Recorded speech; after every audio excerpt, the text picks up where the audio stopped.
आज हम लोग अध्याय 6 के बारे में अध्ययन करेंगे। आप लोगों के सामने हम फिर से उपस्थित हैं।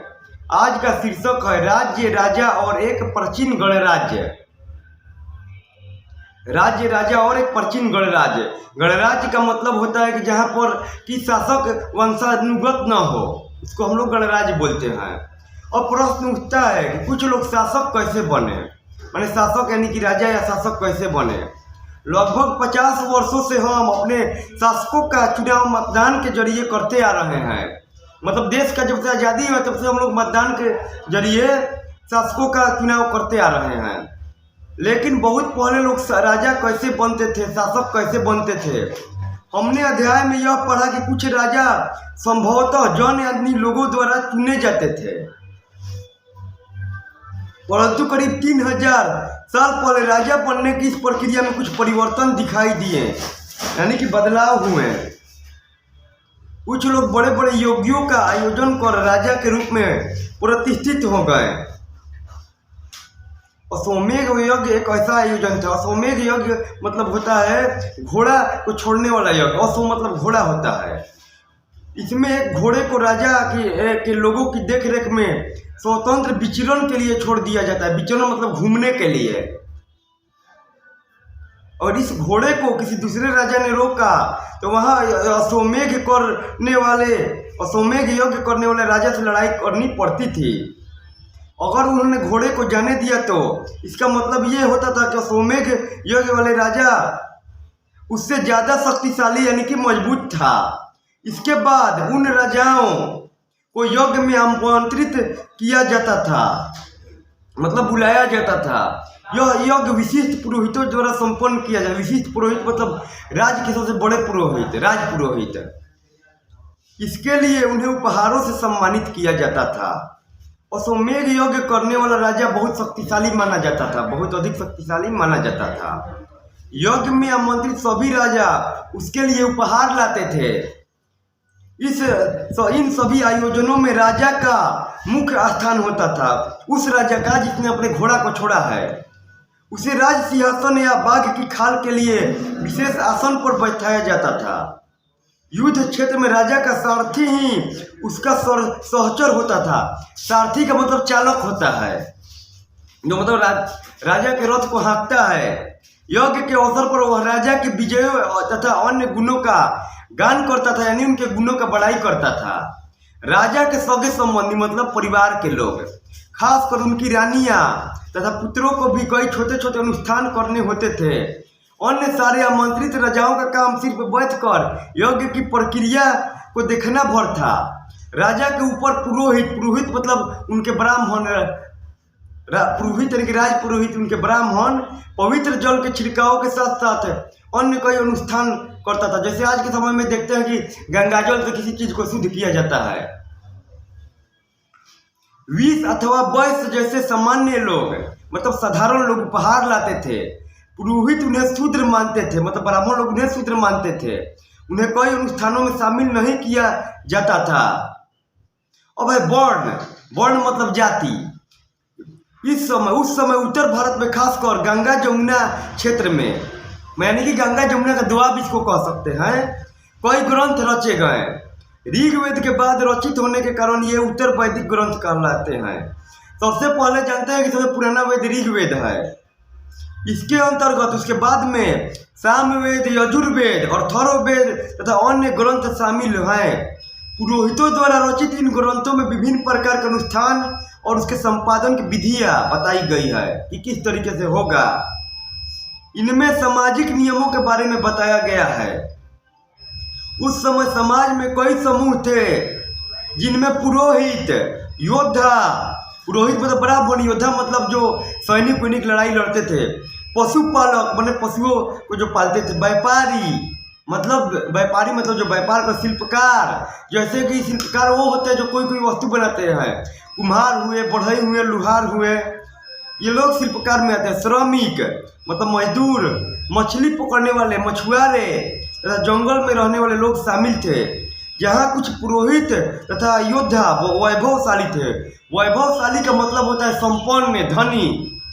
वहीं कुछ कृषक और व्यापारी भी धनवान थे। कोई कोई किसान और व्यापारी भी धनवान थे। दूसरी ओर पशुपालक, शिल्पकार, श्रमिक, मछली पकड़ने वाले, शिकारी तथा भोजन संग्राहक निर्धन थे। निर्धन मतलब जिसके पास धन न हो, निर्धन मतलब गरीब होता है।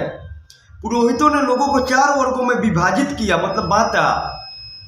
जिन्हें वर्ण कहते हैं, इनके अनुसार प्रत्येक वर्ण के अलग अलग कार्य निर्धारित थे, मतलब कार्य बनाए गए थे।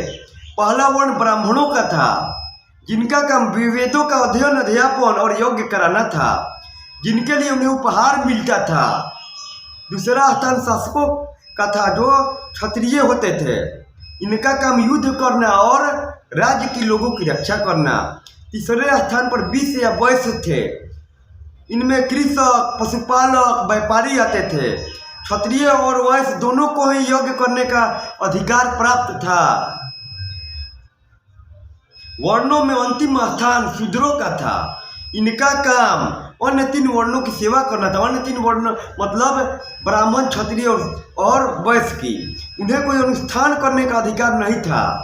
प्रायः औरतों को भी शूद्रों के समान माना जाता था। औरतों को भी रामायण गीता पढ़ने का अधिकार उस जमाने में नहीं था। महिलाओं तथा शूद्रों को वेदों के अध्ययन का अधिकार नहीं था। वेदों का, पुराणों का, रामायण, महाभारत मतलब कोई भी धार्मिक पुस्तकों का। पुरोहित के अनुसार सभी वर्णों का निर्धारण जन्म के आधार पर होता था। इसका मतलब यह हुआ कि ब्राह्मण का पुत्र ब्राह्मण ही होगा, क्षत्रिय का पुत्र क्षत्रिय ही होगा, वैश्य का पुत्र वैश्य ही होगा। उदाहरण के तौर पर ब्राह्मण माता पिता के संतान ब्राह्मण ही होती थी। बाद में कुछ लोगों को अछूत बना गया। अछूत मतलब जिसको छुआ न जा सके।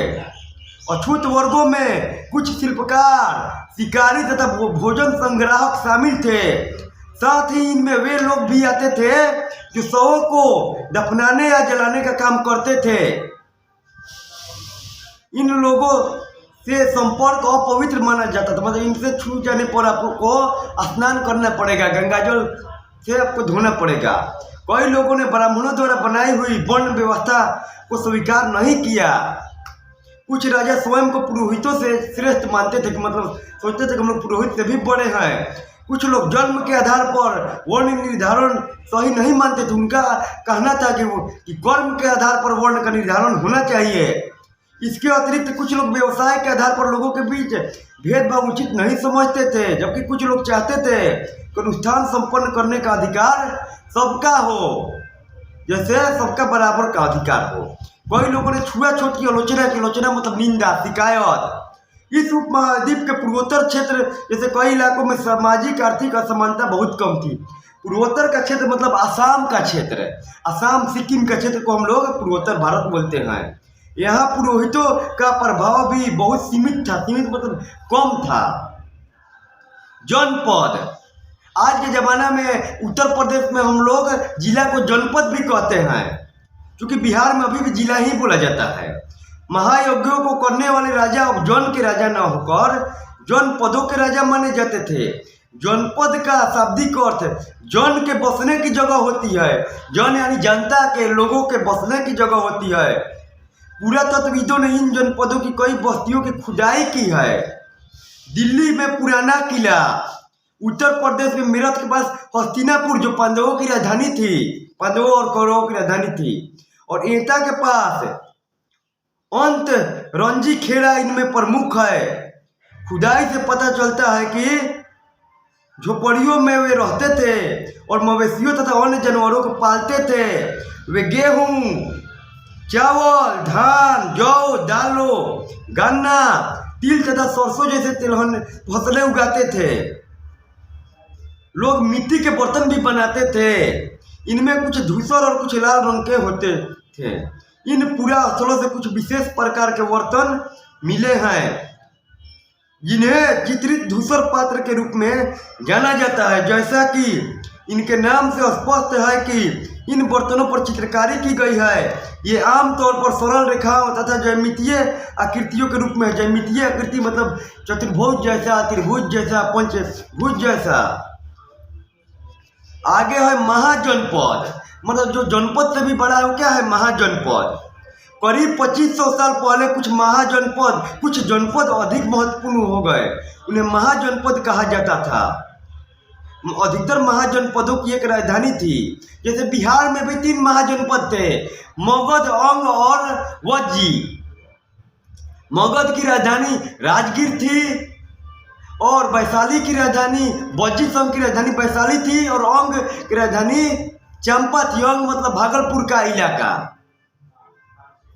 कई राजधानियों में किलाबंदी की गई थी, अर्थात इनके चारों ओर लकड़ी, ईंट या पत्थर के ऊंची दीवारें बनाई गई है। कुल महाजनपद जो थे 16 महाजनपद उस समय थे, जिनमें 3 बिहार में थे और 8 बगल के राज्य उत्तर प्रदेश में थे। और ऐसा लगता है कि लोगों ने अन्य राजाओं के आक्रमण से डरकर अपनी सुरक्षा के लिए इन किलों का निर्माण किया।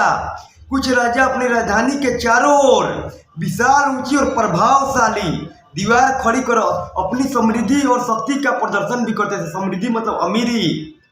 इस तरह के किले के अंदर रहने वाले लोगों और उस क्षेत्र पर नियंत्रण रखना भी सरल हो जाता था। सरल मतलब कि आसान हो जाता था। इस तरह की विशाल दीवार बनाने के लिए व्यापक योजना की आवश्यकता थी और लाखों की संख्या में ईंटों तथा पत्थरों का इंतजाम करना पड़ता था। हजारों स्त्री पुरुषों तथा बच्चों ने इसके लिए अथक परिश्रम किया, यानी कि मेहनत किया। इनके लिए संसाधनों की आवश्यकता पड़ती होगी। अब राजा सेना रखने लगे थे। सिपाहियों को नियमित वेतन देकर पूरे साल रखा जाता था। इससे पहले सिपाही जो थे अस्थायी होते थे। युद्ध के समय सिपाही का बहाली लोग कर देते थे। कुछ भुगतान संभवतः आहत सिक्कों के रूप में होता था। इन सिक्कों के बारे में तुम अध्याय 9 में पढ़ोगे। अब आप लोगों से हम विदा लेते हैं और कल फिर इसके भाग 2 के साथ हम उपस्थित होंगे।